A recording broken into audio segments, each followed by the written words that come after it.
Colorado Avalanche vinner med 5-2 över Nashville Predators. I andra perioden, Ross Colton gör mål för Colorado, 1-0 från Casey Mittelstadt och Devon Taves. Och sen, Nathan MacKinnon gör 2-0 Colorado från Mikko Rantanen. I tredjen, Arturi Lehkonen gör mål, 3-0 Colorado från Nathan MacKinnon. Sen Steven Stamkos gör mål för Nashville från Jonathan Marchessault och Philip Forsberg.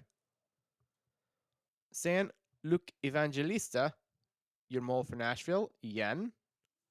3-2 för Colorado från Adam Wilsby och Tomas Novak. Och sen i tempnet Nathan MacKinnon gör 4-2 Colorado från min favoritspelare Cale Makar och Mikko Rantanen. Och sen Arturi Lehkonen gör 5-2 Colorado i tempnet från Mikko Rantanen och Parker Kelly.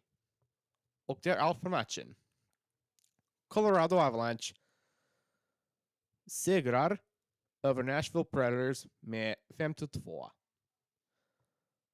Colorado Avalanche fans, jag hoppas att du gillade den här videon. Om du gör det, vänligen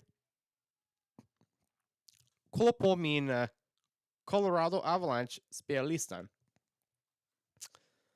Och om du gillar det och du vill se mer i framtiden, du kan prenumerera på min kanal.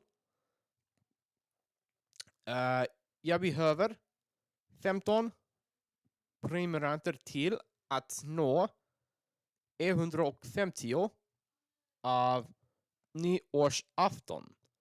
Så om du kan hjälpa mig nå det mål ska det bli mycket uppskattat. Och vi ses imorgon bitti Kanada-tid klockan 6 med en förhandsvisningar när Colorado Avalanche spelar mot Vancouver Canucks nästa. Okej? Tack så mycket. Och vi ses. Go Avalanche!